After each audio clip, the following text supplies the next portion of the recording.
हरे कृष्णा हरे कृष्णा कृष्णा कृष्णा हरे हरे हरे राम राम राम हरे हरे। हरि नाम संकीर्तन महायज्ञ की हरे कृष्ण महामंत्र की रामनवमी महामहोत्सव की इसमें भाग लेने वाले आप सभी भक्तों की हरे कृष्णा हरे कृष्णा। सबका आभार धन्यवाद। विशेष धन्यवाद है ग्रेस चैतन्य जीवन प्रभु का, जिन्होंने इतना सुंदर प्रवचन दिया और सार रूप में सारी बातों को समझाया। पता चला कि आज केवल भगवान राम का ही जन्मदिन नहीं है, उनके भाइयों का भी जन्मदिन है, भरत शत्रुघ्न और लक्ष्मण जी का भी जन्मदिन है। और उनका ही जन्मदिन नहीं है, आज हमारे राधा मोहन प्रभु जी के गुरु जी का जन्मदिन भी है। भक्ति वल्लभ तीर्थ गोस्वामी महाराज की उनकी बहुत सारी लीलाएं हैं, लेकिन सार रूप में शिष्य से गुरु की पहचान होती है और गुरु से शिष्य की पहचान होती है। एक बार एक माता जी बोली कि हम आपके गुरु जी से दीक्षा नहीं लेना चाह रहे थे, क्योंकि एक ऐसे गुरु भाई का आचरण हमने देखा। फिर उन लोगों ने यात्रा में भाग लिया तो बोले अब हम आप ही के गुरु जी से दीक्षा लेंगे। तो कई बार एक शिष्य को देख करके गुरु की अलग सोच आती है, दूसरे शिष्य को देख करके कई बार अलग सोच आती है। तो शिष्यों का धर्म है कि वो अपने गुरुदेव का कभी मस्तक नीचे ना आने दें, गुरुदेव की यश को सदैव ऊपर की ओर ले जाने की चेष्टा करें और गुरुदेव भी अपने शिष्यों को ऊपर ले जाने के लिए तत्पर रहते हैं। तो राधा मोहन प्रभु जी का आचरण हम सभी जानते हैं और बहुत सारे लोग तो राधा मोहन प्रभु को बोलते हैं ही इज माई गुरु। राधा मोहन प्रभु को ही लोग गुरु मानते हैं, तो उनके गुरु जी फिर कैसे होंगे विचार कर सकते हैं।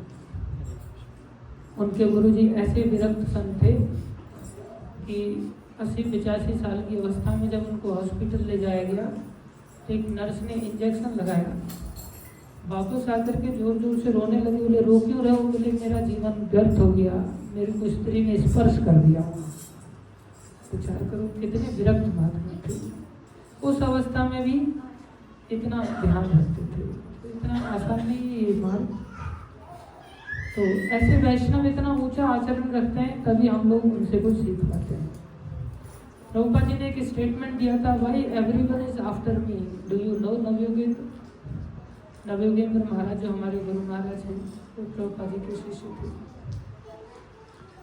तो बोले सारी दुनिया मेरे पीछे पागल क्यों है?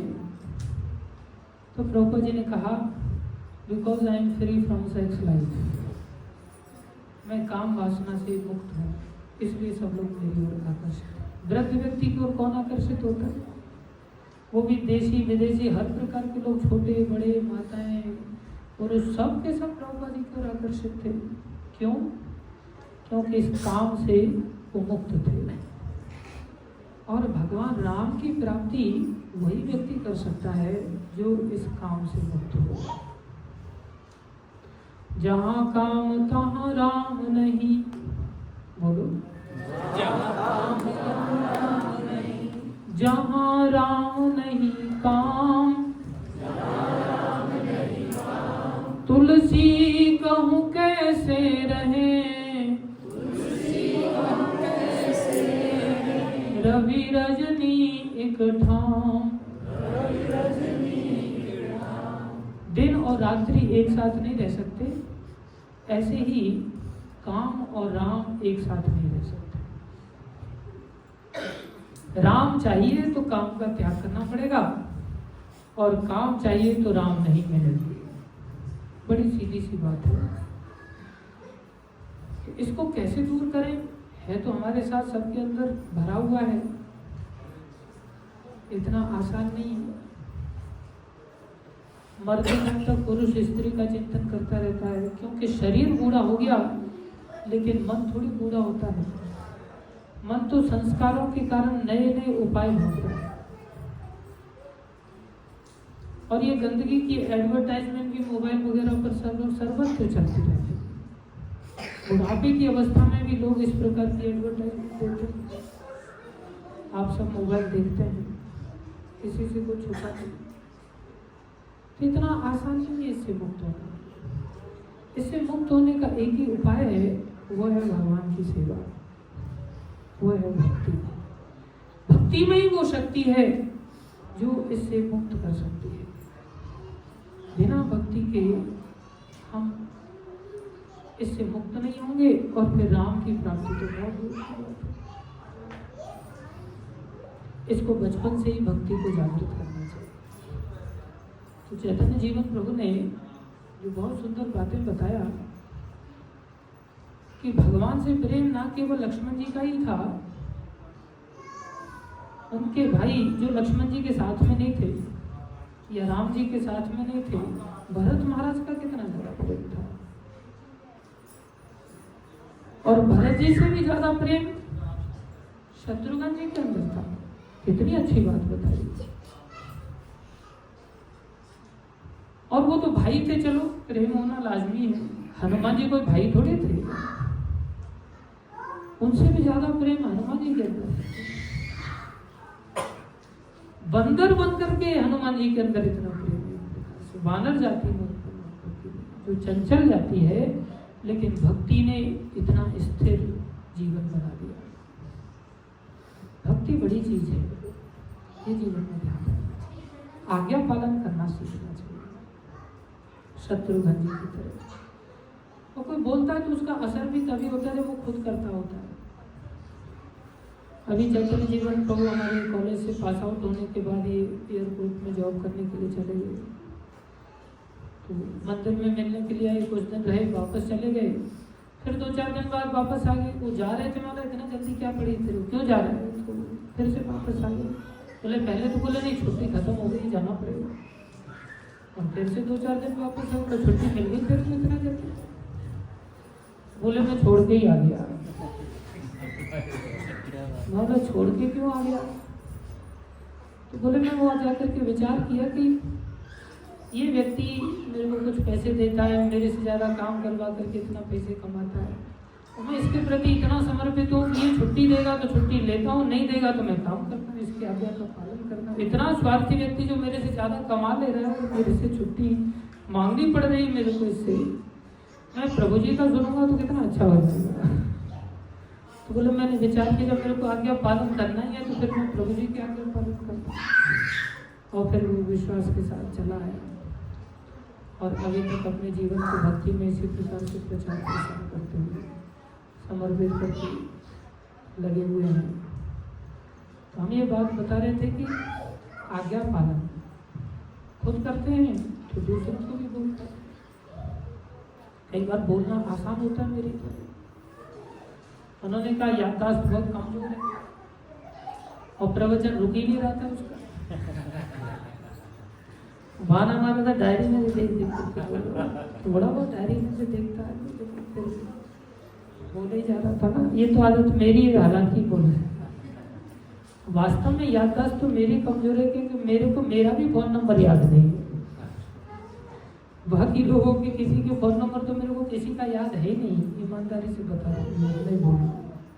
मेरे को मेरा भी फोन नंबर याद नहीं है। बताओ किसकी याददाश्त कितनी होगी। मेरा कोई फोन नंबर लेता है तो मैं उसका लेता हूँ, फिर डायल करता हूँ, मैं पहुँच गया तेरे पास, ये करना पड़ता है। लेकिन ऐसे मंद लोगों का संसार में क्या काम, संसारी लोग कैसे इंटरटेन करेंगे। लेकिन भगवान फिर भी इंटरटेन करते हैं। कोई कैसा भी है, बस भगवान की शरण में आ जाए, भगवान उसको स्वीकार कर लेते हैं। विभीषण जी की इतनी सुंदर घटना सुनाई। विभीषण जी शरण में आ गए एक सर वाले, तो भगवान ने उनको शरण दे दिया। सारे लोग विरोध कर रहे हैं और शरण ही नहीं दिया, उनको लंका का राजा बना दिया। और राजा ही नहीं बनाया, घोषणा तक किया, अरे ये नहीं, रावण भी आ जाएगा अगर शरण में अयोध्या का राजा बना। भगवान इतने शरणागत वत्सल हैं, इतने भक्त वत्सल हैं, वो भगवान देते हैं। और भगवान बहुत सारी शिक्षाएं देने के लिए अवतार लेते हैं।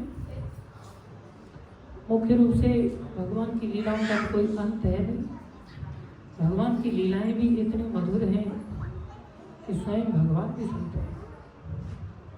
इन लीलाओं को सबसे पहले लवकुश ने सुना वाल्मीकि जी से सीखने के बाद, और अयोध्या वासियों ने इन लीलाओं का सेवन किया और इतना सुंदर उन्होंने भाषण दिया, इतना सुंदर प्रवचन दिया। कोई सिंगल व्यक्ति नहीं था जो उनकी लीलाओं को सुनकर के मंत्र मुग्ध नहीं था। किसी को पता नहीं था क्या समय है, क्या कौन क्या कर रहा है। पूरी अयोध्या का जमघट लग गया था और वहाँ हम लवकुश की कथा सुना रहे थे। और उस कथा को सुनते सुनते भरत जी भी पहुंचे, शत्रुघ्न आदि भी पहुंचे, सब लोग पहुंच गए। इतनी मनोहारी कथा सुनाया कि भरत जी दौड़ करके भगवान राम को बुला करके ले आए। देखो कितनी सुंदर कथा सुनी। और फिर पीछे आकर के भगवान राम ही स्वयं आकर के बैठ गए कथा को सुनने। और इतने मतलब फोकस्ड होकर के कथा सुन रहे थे कि ये पता ही नहीं चला किसी व्यक्ति को कि पास में भगवान राम है। और कोई प्रसंग हास परिहास का आता, जैसे सबरी का फेवरेट फ्रूट आम था, हम लोग हंसने लग जाते, जिन्हें हंसाया। उतार चढ़ाव का जीवन चरित्र सुनाया। ये जीवन उतार चढ़ाव की तरह, सांप सीढ़ी की तरह, हार्ट बीट ऊपर नीचे होती रहती है। सब लोग एकदम से प्रसन्न हो जाते हैं। ऐसे ही लोग प्रसन्न हो रहे थे, बड़ी मनोहारी लीला सुना रहे थे। तो कोई कोई व्यक्ति तो भगवान राम की पीठ पे हाथ मार रहा, सुना एकदम बढ़िया सुना। और भगवान राम बोले हाँ सुना। और फिर बैठे बैठे फिर कोई ऐसा प्रसंग आता तो भगवान की जांघ पे हाथ मारता, सुना। हर व्यक्ति हो रहा था। ऐसा प्रसंग लवकुश ने सुनाया था। तो भगवान अनंत कारणों के लिए इस संसार में आते हैं, अवतार ग्रहण करते हैं। उनकी लीलाओं का क्या वर्णन कर सकता है। उनकी सब चीजें दिव्य हैं। वास्तविक सुख उन्हीं के चरणों में है, लेकिन उनके ही वचनों से कुछ शिक्षाएं वो प्रदान करते हैं, लीलाओं के द्वारा शिक्षा प्रदान करते हैं। सबसे बड़ी शिक्षा है कि भाई भक्ति करो। मैं उनकी शिक्षाओं को लेकर के थोड़ा सा प्रसंग आपको सुनाऊंगा। बाकी तो प्रसंग कई सारे सुनाने थे, लेकिन उसने मेरे प्रसंग सब सुना दिए।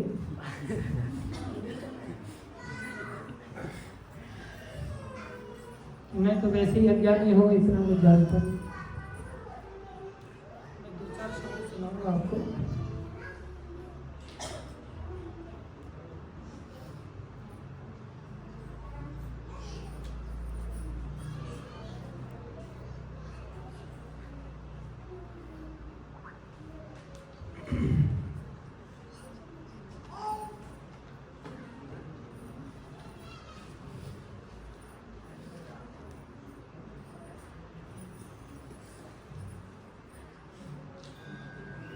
एक बात की घटना घटी। भगवान राम ने 14 वर्ष का वनवास किया। उसके बाद भगवान ने हजारों वर्ष तक शासन किया। भगवान धराधाम पर 13,000 वर्ष तक रहे। तुलसीदास जी ने 14 वर्ष की लीला का गान किया रामायण में, वाल्मीकि में भी गान किया।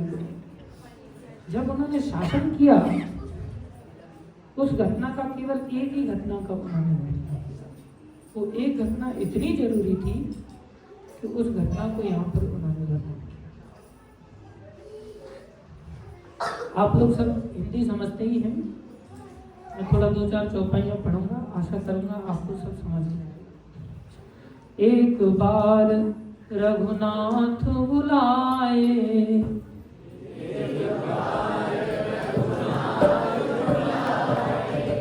गुरु तुझपुर बासी सब आए, गुरु तुझपुर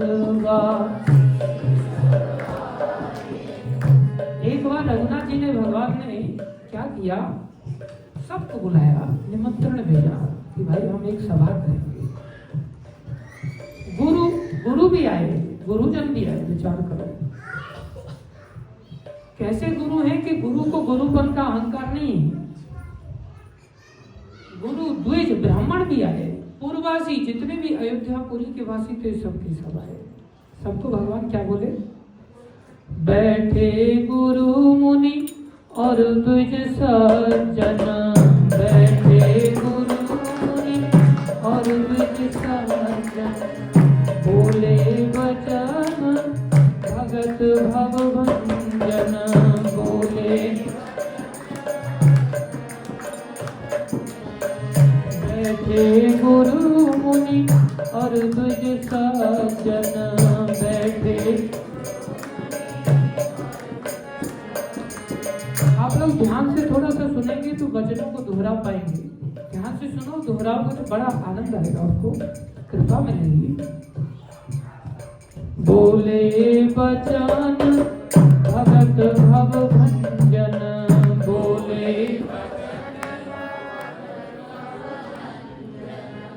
सुनहु सकल पुरजन मम बानी, सुनहु सकल कहौ न कछु ममता उर आनी,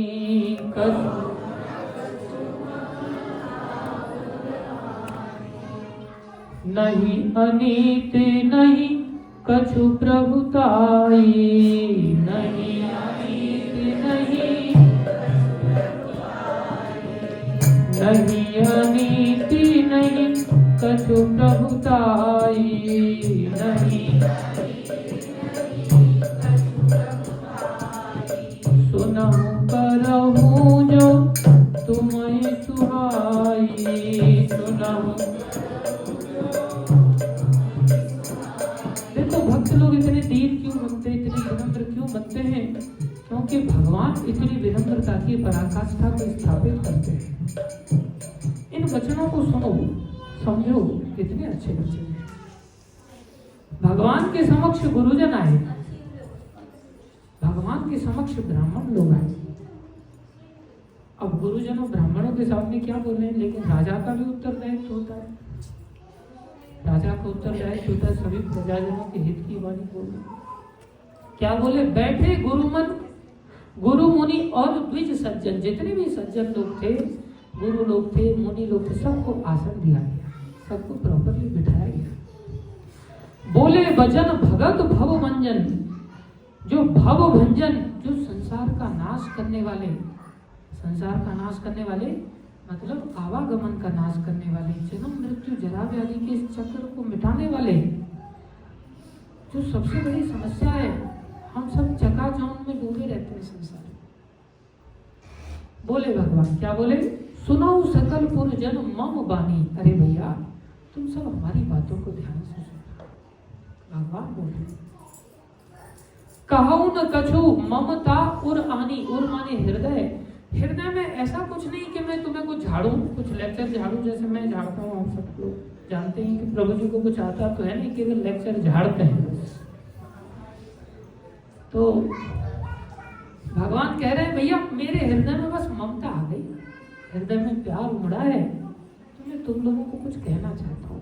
सब लोग कहते हैं, नहीं अनीति नहीं कछु प्रभुताई। मेरे जीवन में कोई ऐसा नहीं कि मैं तुम्हें कोई अनीति के कारण मैं कुछ ये बात बता रहा हूँ। वास्तव में भगवान का जो युग था त्रेता युग, वो नीति का युग कहलाता है। उससे पहले का युग सत्युग रीति का युग है, और द्वापर युग में भगवान कृष्ण ने प्रीति सिखाया, और कलयुग में भ्रांति का युग है। किसका युग है? एक दूसरे को पागल बनाने पे तुला हुआ है, और सब सोच रहे पता है तेरे बारे में ये कहा उसने, पता है तेरे बारे में ये कहा उसने। और आदमी एक दूसरे के कानों से खाली सुन करके ही अपने आप में ऐसा, अच्छा उसने ये कहा अब मैं देखूंगा, ये कहा अच्छा ऐसा। कुछ लोग तो इतने धूर्त हैं कि कथा में भी सुनने के बाद फोन करके मैसेज करके बोले पता है तेरे बारे में प्रभु जी ने आज क्लास लिया।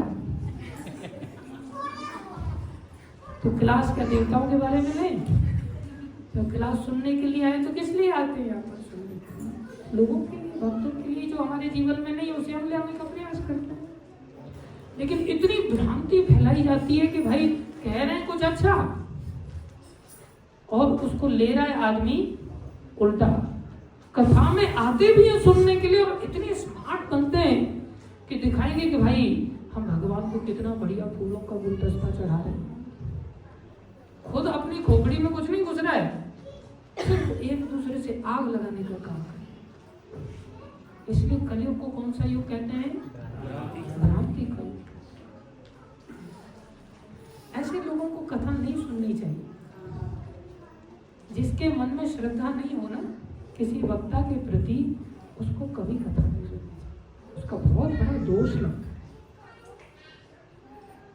हम जब आते हैं तो श्रद्धा से कथा सुननी चाहिए। कोई जबरदस्ती बांध करके तो कोई लगता नहीं। सुन रहे हो तो कुछ लेके जाओ ना, कुछ सीख के जाओ। भ्रांति को मिटाने का काम करो अगर कुछ कर सकते हो तो। जो व्यक्ति पहले से ही पागल है तो उसको अच्छी तरह से समझाओ ना, उसको और आग लगाने का काम करो। तो भगवान को भी ये बात कहनी पड़ रही है, भैया मैं ये बात तुम्हें बता रहा हूँ, ये कोई अनीति के कारण नहीं बता रहा हूँ, कोई चालबाजी के कारण नहीं बता रहा हूँ कि मैं लेक्चर झाड़ करके अपना उल्लू सीधा करूं। ये मेरा उद्देश्य नहीं है। कई बार लोग आते हैं ना, आज इसने मेरे ऊपर लेक्चर लिया, कल मेरा चांस आएगा ना तब मैं इसको मजा चुकाऊंगा, चिट्ठा खोलूंगा सीधा। ये क्या है? नीति है या अनीति है? अनीति है। ये प्लेटफॉर्म का दुरुपयोग करना कहलाता है, समझ रहे? और लोग सोचते हैं हमें कोई देख ही नहीं रहा है, पूछ ही नहीं रहा है, कोई पता ही नहीं चल रहा है किसी को। हम कितने चतुराई से सब चीजों को ऐसे सेट कर दे रहे हैं। अरे भगवान से कुछ नहीं छुपाओ।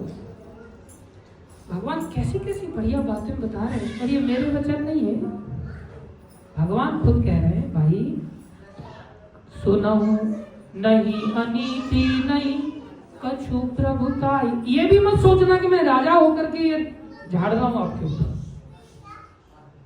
जैसे मैं इंचार्ज होकर के महंत होकर के झाड़ता हूं। भगवान ऐसे नहीं कर रहे। भैया तुम डरना नहीं, ये मत सोचना कि मैं प्रभुता ही झाड़ रहा हूं, मैं प्रभु बन गया हूं, राजा हूं, इसलिए लेक्चर तुम्हें सुनना है। क्या कह रहे हैं? सुनहु करहु जो तुम्हें सुहाई।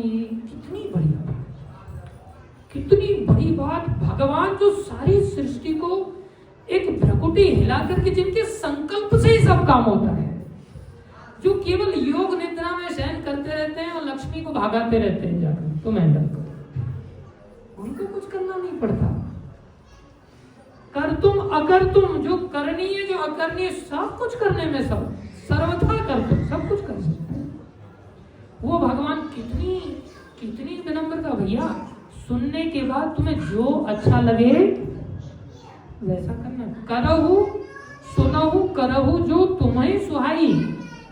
सुन लो, फिर सुनने के बाद तुम्हें जैसा लगे वैसा, कोई जरूरत नहीं। क्या बोल रहे हैं?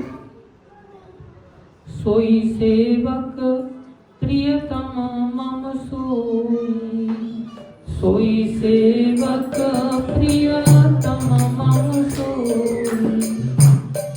वो सेवक मेरे को प्रियतम है, मेरे को बड़ा प्यारा लगता है।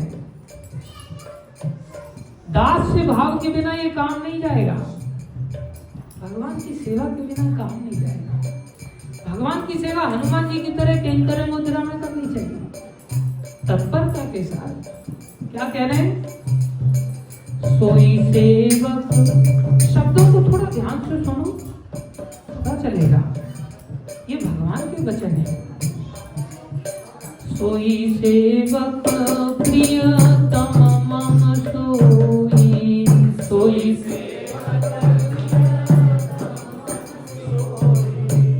मम अनुशासन माने जोई, मम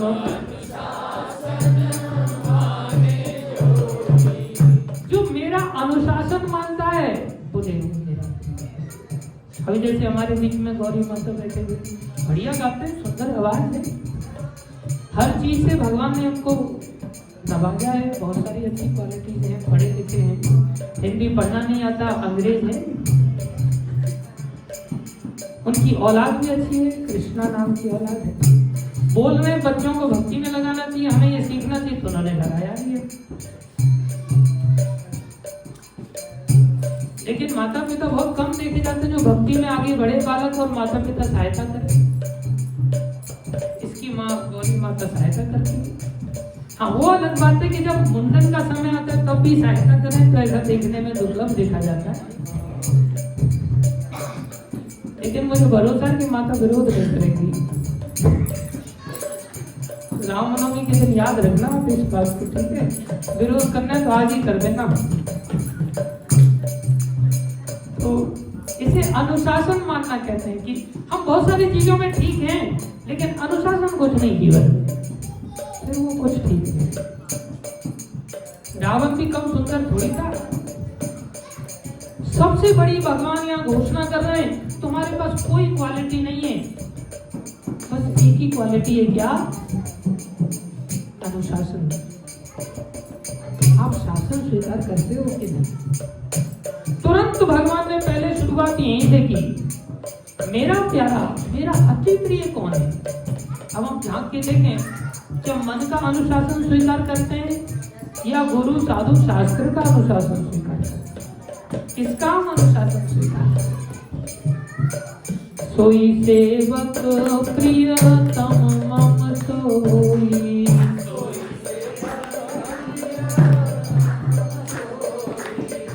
मम अनुशासन माने जोई,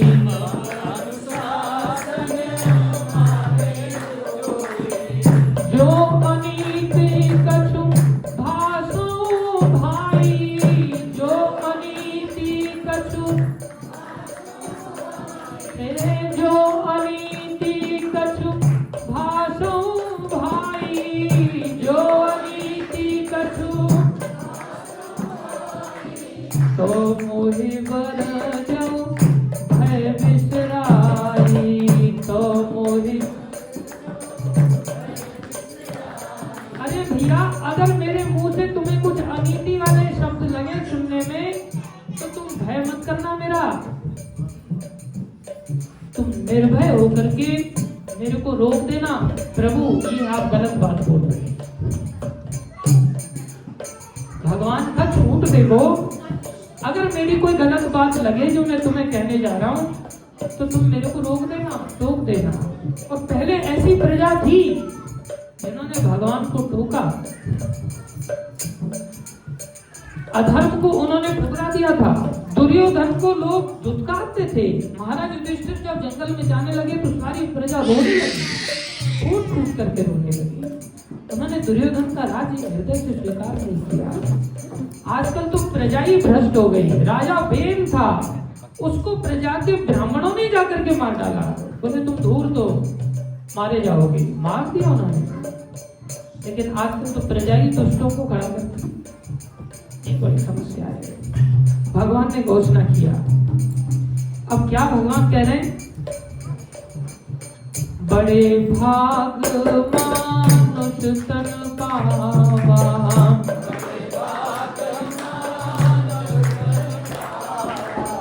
सुर दुर्लभ सब ग्रंथ ही गावा, सुर।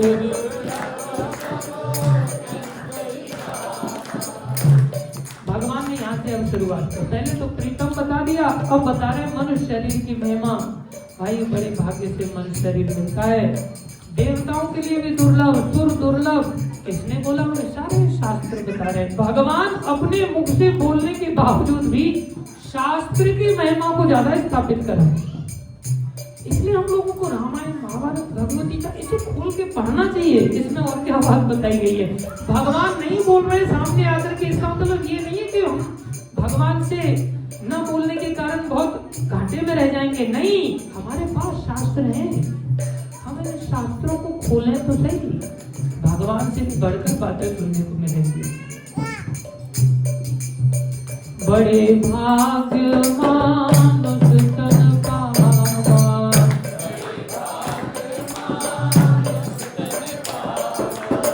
सुर दुर्लभ सब ग्रंथ निरावा।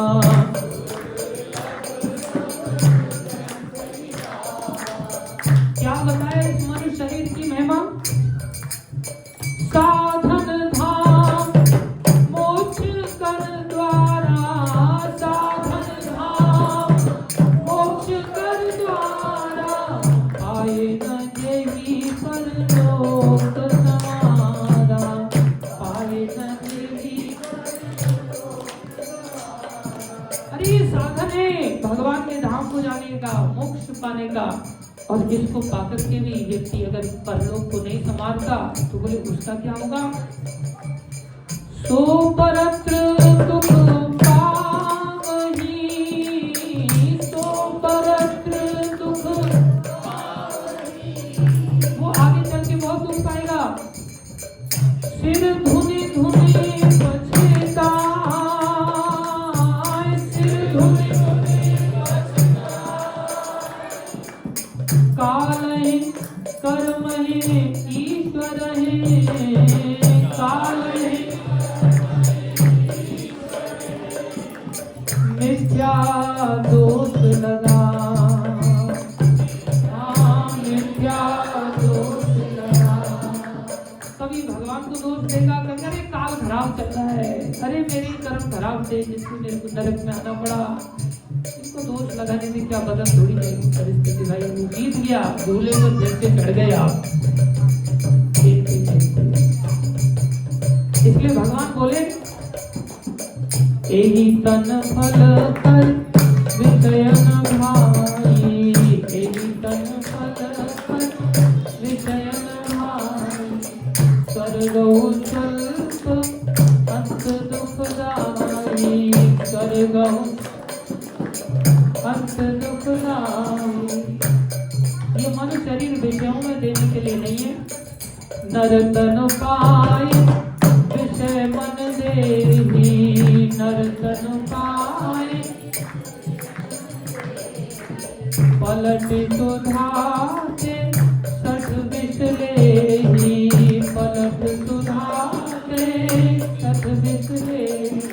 सुधा मतलब अमृत, अमृत पाने का अवसर दिया था, लेकिन तुम इतना सठ निकला कि फिर से अमृत को छोड़ करके तुम जहर पीने लग गया।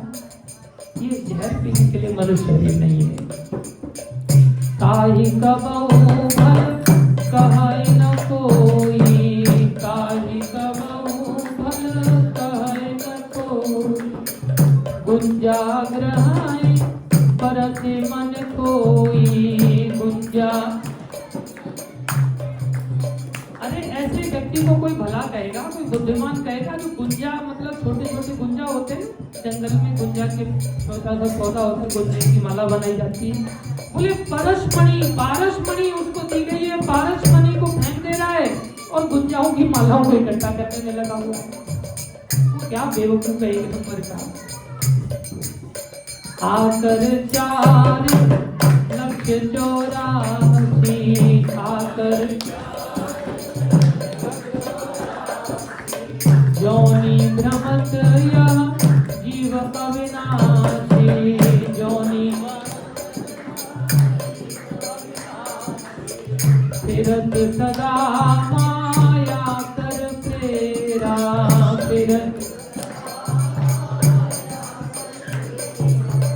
काल कर्म स्वभाव गुण घेरा, काल।